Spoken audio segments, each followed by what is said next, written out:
Dudes, what's happening, man? This is Trent, and today we're going to be drawing a super moody. We're going to get super moody. What I mean by that is, I personally have an affinity for the rain. I like to slop around in the stuff, especially tropical rains. I grew up in the Midwest of the United States, where we used to get regular rains, and then I moved out to sunny California. Don't get no rain out here. It's like literally 3 or 4 times a year we'll get a little bit of rain.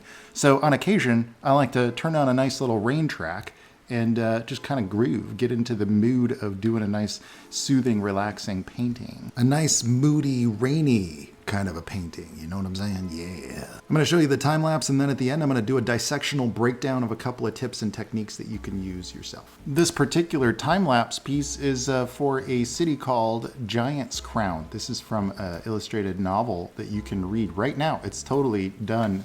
Just needs an editing pass, which will be happening really soon, but an escape from Giant's Crown, this entire city was built on the back of a massive stone giant. Now, we don't need to see that in this particular shot. I would have liked to have included that.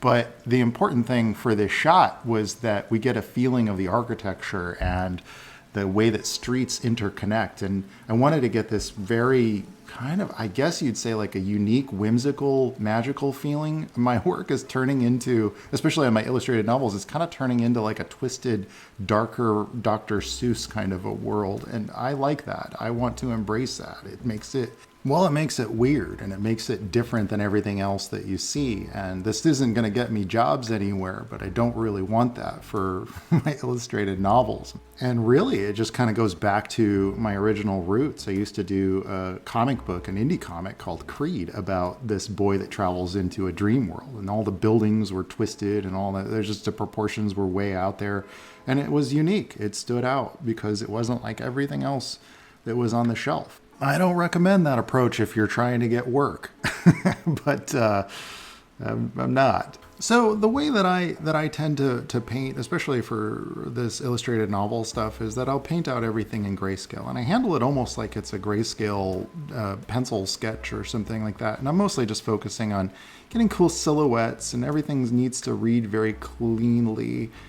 Because of the format that it's going to be presented, which is going to be printed on paper, I think that these images are going to have to work in black and white and in color, so I have to kind of do just a little bit of a higher contrast thing than what you would do if you were doing more photorealistic stuff. If you ever tried to like print photorealistic or photos out into grayscale, the range doesn't really work. It turns to mud, basically, unless if your print quality is really, really high on really high quality paper.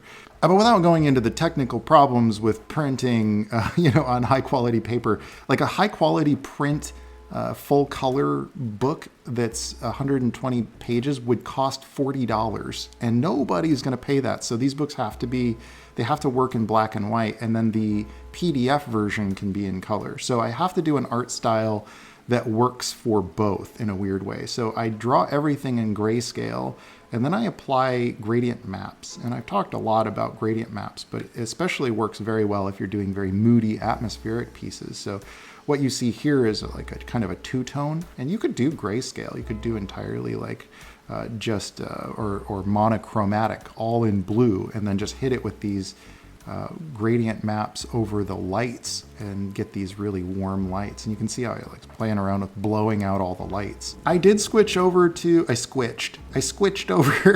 Sketchbook Pro. I don't know why I said it that way. It's Sketchbook Pro. This is a free program, and I have some customized brushes that I like to use that give me a really kind of an oily, grainy kind of a look that I just really like, especially for this kind of art style approach that I'm doing. It's a weird thing because I'm starting to integrate an iPad kind of a process using Sketchbook Pro, Procreate, and Photoshop all together to create this really, what ironically enough really just looks like it's pencil or graphite on paper, ironically. And you might be saying, well, why don't you just draw it on paper? Why don't you just draw it in graphite on paper? And that's not a bad idea. I totally could do everything that you're seeing me do here in graphite on paper. But the problem is that then I don't have a video, and it's just so much easier to record my screen And YouTube is a big part of, you know, like you guys matter to me. Having a YouTube channel and sharing my process with you guys,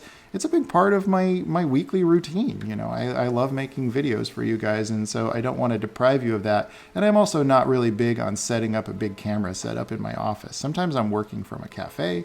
Some of this was drawn from the Apple event that I went to, the Big Draw Apple event that I was at.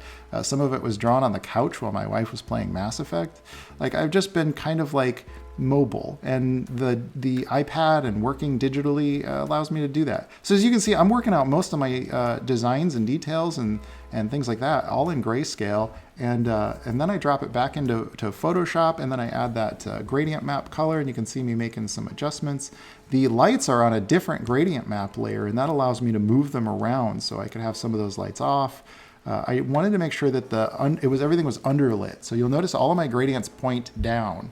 So the rooftops are darker than the underlighting. And the reason for that is that all the water that's collecting in the streets is reflecting light up. It's reflecting it up. And so you get this gradient that's going up from across the whole piece. And then especially as elements are moving further into the distance. And that's just really accounting for atmospheric dispersion, you know, all the particles that are in the air. Especially in rain scene, you're going to have a lot of particles in the air and a lot of bounced light. And how much of that am I actually paying attention to? Well, it's sort of like drawing out your perspective grids. Somebody asked me, do you draw perspective grids for every painting you do? And I was like, no, actually, it's kind of like driving a car. You have to be very conscious of what gear you're in when you're starting to learn how to drive a car. You have to be very conscious of whether you have your turn signal on and what you're doing, you know, the details of what you're doing. But as you've begun to do it for a long time, you just get so comfortable with it that driving a car is like, you don't even think about it. You can do that while eating a taco. But for the sake of trying to help you guys along, I will try to dissect at least a couple of techniques that you can use to capture a scene like this yourself, okay? Let's jump into real time over in Photoshop. All right, so this is my final image. You can see that I have my divider line. That's pretty much where the two pages are gonna split in half, and you don't wanna put anything important in the crotch of the book. You know, keep the important stuff away from the crotch. Keep your distance. Because this book has to work in grayscale as well, the whole process, I had to do a hue saturation layer here that would allow me to see how the piece was reading in grayscale as well. And you'll notice that it has just enough value contrast to still be very readable in grayscale as well. And that means that I had a lot of things where I was like making a selection around buildings, and then I would hit it with an airbrush from the underside with a lighter color. And that allowed me to really like make areas pop out. I'm not using red here, but like by doing this, it allows me to really separate elements within my piece. And this is a very common problem that I see people doing, even in not so rainy scenes in their paintings, is like, if you start incorporating this process of making a selection around the element that you want to pop out, hit that with a lighter value and it's going to push it back into the distance. It'll push it behind the elements that are darker. You'll notice this never gets really as dark as what you see here. And anything in this building is never going to get as dark as anything you see in the foreground buildings, because that's going to create that feeling of depth. And in fact, I could have done a better job of separating this building by making the lines on this building a lot darker, like by going almost to completely black, because it's a little too close to this, or possibly creating a new layer and setting that to lighten and hitting that across this building, because this building is standing out a little bit too much compared to this one. This works in color as well. So if you have a really like a yellow background, the buildings that are further in the distance are going to have more yellow in them, and the buildings in the foreground are going to have the color that's in the foreground. Blended, of course, mixed in with the local color. Raindrops. How do you get cool raindrops? Somebody asked me this on my Instagram, and I thought, oh, that'd be a really neat thing to at least explain my process. So what I do is actually I have it as set as an overlay layer. And this is really not any more complicated than I have a layer, and then I go up here, I set that to overlay, and then I just do a lot of vertical lines, and I make sure that they're super thin, and make sure that they're white. And you could just do a couple of them, and then by grabbing it and then like carrying that over, you've immediately created a duplicate. And then for variety, I'll like squeeze them together, you know, to get a variety of thickness in them. And then also you don't want them to be too uniform. They have to be sort of random and sporadic, or else it doesn't work. And then after I've done that, it's because it still looks like it's drawing too much attention to itself. It's very beneficial that it's on its own layer. All those raindrops are on their own layer because now I can erase parts of it so that only that those lines from the rain show up in just the areas I want. And I'm just barely touching this. So that's part one of getting that rainy effect. The second part is that I'm going to do little splatters. And there are a number of ways that you can get the little splatters. You can also do those on the overlay layer, but I tend to just go with an opaque layer. So I'll create a new layer. And let me just call that splatters. And then what I'll do is I'll just like kind of hit it with these little specks. You know, I have a few brushes that could do this too. You know, a good number of them from, you know, halftone brushes that get a different look to toothbrush. Yeah, toothbrush will work. And so like you can kind of get some splatters that way. And this, what it is, it's not a toothbrush, but like with traditional painters, a lot of times they'll like load up a toothbrush and then splatter it like this to get like these little random little details. Then I go down and I add for a little bit of that monochromatic look, I do a gradient map to lay down a nice blue, nice cool blue kind of environment. Now, if you've done your values correctly, your background is going to have a little bit of the values, the colors in your gradient map that are on the right side of the gradient map.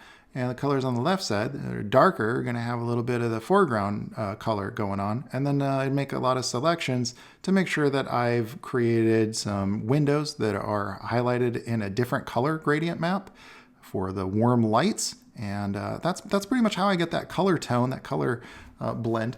There's a lot more you could dig into when you start to talk about like reflections on surfaces, especially in a rainy scene. You'll notice like city streets always reflect all the lights that are going on in the environment. So you'd see a lot of like bounced light and reflective light going on. But, you know, some of that is also, you know, how realistic you want to go with your thing. I'm just explaining my process and how I do it to get the look that you see in the drawing that you see in my illustrated novels.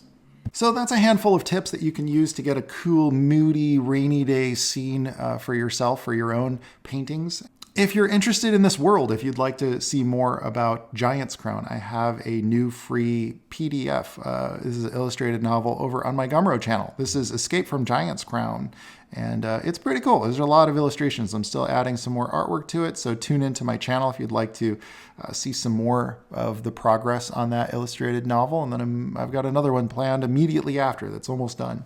There are also some print editions of this, as well as the world of Twilight Monk, which is the universe that Escape from Giant's Crown is set in. If you'd like to pick up my brushes or any of my tutorials, I of course have all that over on my Gumroad channel as well. So dudes, until next time, I want to thank you so much for stopping by. I will catch y'all Iman Yondabon, which is pretty much every Wednesday when I post, and sometimes more. Until next time, dudes, I'll catch you later. Ciao, baby. Oh.